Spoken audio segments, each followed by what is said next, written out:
जय हिंद साथियों। तो आज इस वीडियो में हम लोग देखेंगे मेल रिप्रोडक्टिव सिस्टम के विषय में। देखिए, मानव जो है वो एक लिंगी जीव है जिसमें नर तथा मादा जनन अंग अलग अलग जीवों में व्याप्त होते हैं, अलग अलग जीवों में पाए जाते हैं और इन्हीं जनन अंगों के आधार पर मेल तथा फीमेल मतलब नर तथा मादा का हम लोग क्लासिफिकेशन करते हैं।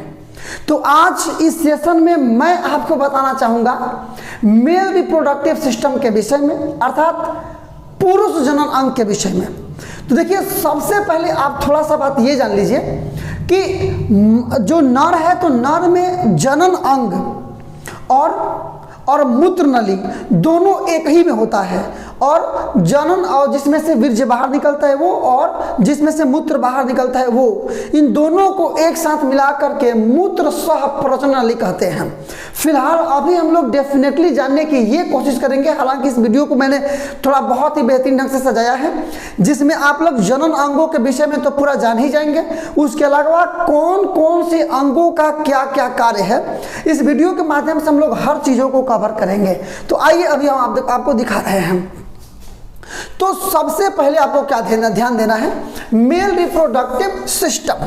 थोड़ा सा केवल आप लोग यहाँ पर फिगर देख लेंगे, केवल फिगर थोड़ा सा देख लीजिए कि यहाँ पर अभी जो देख रहे हैं ये है मूत्राशय, इसके बाद से ये है आपका प्रोस्टेट ग्रंथि, इसको शिश्न बोलते हैं, इसको बोलते हैं मूत्र मार्ग, ये होता है आपका यहाँ, ये है आपका वृषण और ये है वृषण नली, ये होता है आपका शुक्रवाहिनी नली और ये है आपका मूत्र नली, यहाँ पर है आपका मूत्राशय, इसको बोलते हैं, ये वाला जो है इसको बोलते हैं शुक्राशय, ठीक है।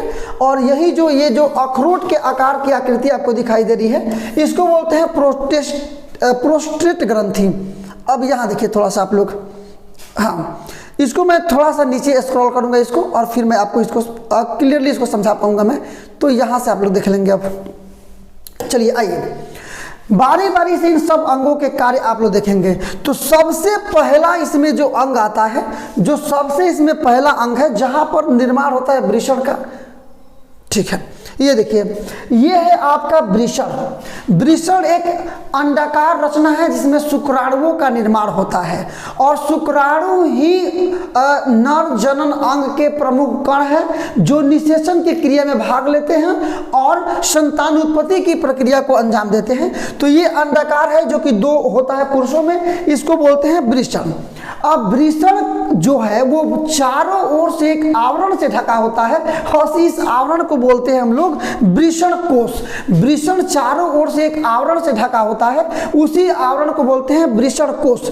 तो ये वृषण का क्या कार्य है, तो ये शुक्राणुओं का निर्माण करता है।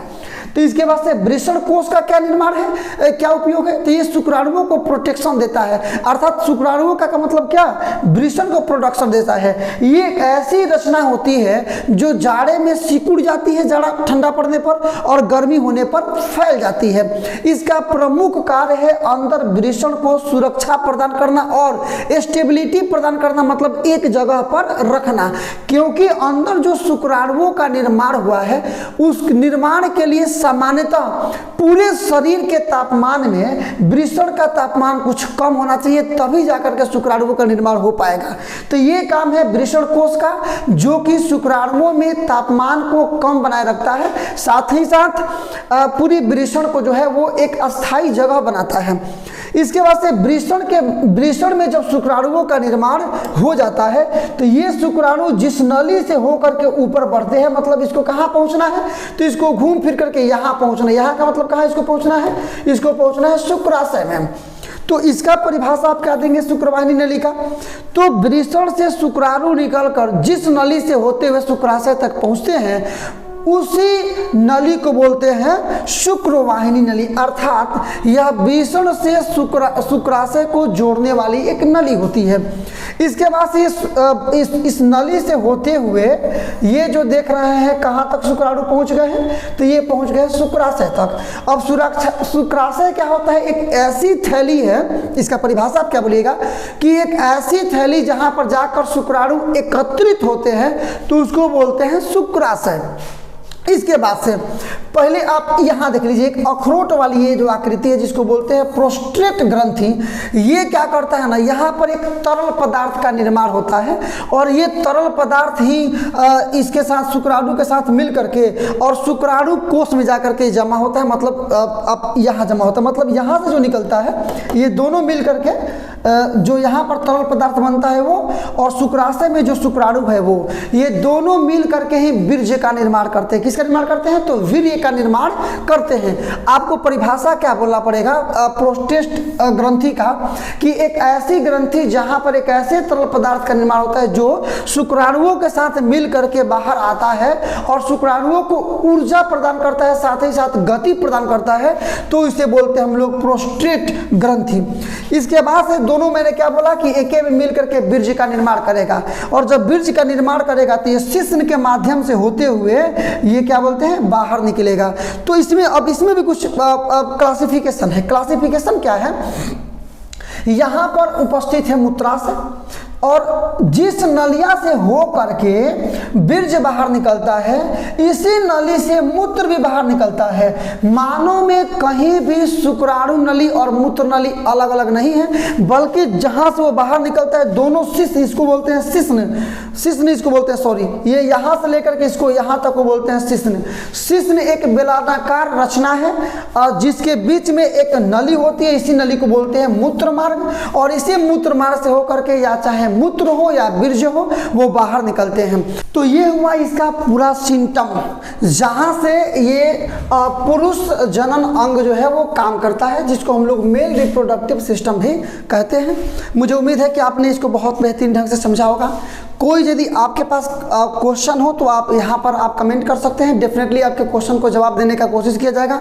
और अगला वीडियो आप किस टॉपिक पे चाहते हैं कमेंट में जरूर करें। जितने लोग इस वीडियो को देख रहे हैं सबसे निवेदन है कि इस वीडियो को जरूर जरूर जरूर लाइक करें, क्योंकि एक्चुअली आप ही लोगों के लिए चीज़ को बनाया गया है और डेफिनेटली इसका 100% लाभ आप लोग को उठाना होगा, इसके कंसेप्ट को समझना होगा। ना समझ में आए तो एक बार और वीडियो को देख लीजिए। मुझे लगता है कि यदि आप कोशिश करते हैं तो हर चीज़ का परिभाषा इसमें से बना सकते हैं और हर चीज़ के विषय में एक बेहतरीन ढंग से आप इसको समझ सकते हैं।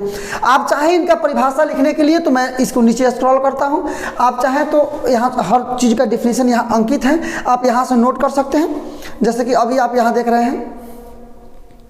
चलिए, ये तो अभी वही हुआ जिसके विषय मैं बता दिया हूँ, ये वही है आपका, इसी को बोलते हैं। आप इसको ध्यान से देखेंगे तो आपको समझ में आ जाएगा।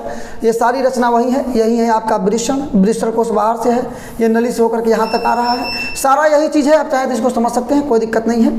लेकिन इसके बाद देखिए आप थोड़ा सा, चाहे आप तो हर टॉपिक का चाहे तो परिभाषा निकाल सकते हैं। जैसे यहाँ से देखिए, आप यहाँ देखिए, आपको यदि वृषण कोष का परिभाषा चाहिए तो आप वृषण कोष का परिभाषा यहाँ से अंकित कर सकते हैं। जो अभी बात हमने समझाया है वो टोटल वही बात यहाँ पर अंकित किए गए हैं। इसके बाद से शुक्रवाहिनी का यदि आप परिभाषा चाहिए, इस नली का परिभाषा चाहिए तो ये सारा चीज़ यहाँ अंकित है। इसके बाद से आप यहाँ इसको स्क्रीनशॉट ले लीजिए और आगे बढ़ते चलिए फटाफट। हाँ, फटाफट आप आगे बढ़ते चलेंगे। इसके बाद से यदि आपको शुक्राशय का परिभाषा चाहिए तो शुक्राशय का डिफिनीशन आप यहाँ से ले सकते हैं। टोटल चीज़ें यहाँ पर समझाई गई हैं परिभाषा के साथ। इसके बाद से प्रोस्टेट ग्रंथि के विषय में जानना चाहते हैं तो आप यहाँ से इसको नोट कर सकते हैं। ये नीचे है आपका मूत्र मार्ग, आप इसको भी चाहें तो नीचे से आप इसका डिफिनीशन एकत्रित कर सकते हैं। चलिए जी बिल्कुल, यहाँ से आप इसका डिस्कशन कर सकते हैं और इसका डिफिनीशन भी लिख सकते हैं, मूत्र मार्ग। इसके बाद से ये है आपका शिश्न, जिसके विषय में हमने अपने बनाया कि इसको बोलते हैं पेन से बोलते हैं। तो इस प्रकार से इस वीडियो में आपने जाना है पूरी तरह से मानव जनन अंग के विषय में। ये वीडियो 100% आपके लिए बनाया गया है, तो वीडियो को लाइक जरूर करें। चैनल को आपने जरूर सब्सक्राइब कर लिया होगा ऐसा मुझे विश्वास है। यदि नहीं किए हैं सब्सक्राइब तो अभी जरूर इस चैनल को सब्सक्राइब करें और किसी इस वीडियो को शेयर करके किसी और से सब्सक्राइब कराने के लिए आपका बहुत बहुत धन्यवाद। तो निश्चित रूप से आप इससे लाभान्वित होंगे। तो मिलते हैं आगे एक इससे भी बेहतरीन धमाकेदार वीडियो में, तब तक के लिए बेस्ट ऑफ लक, जय हिंद।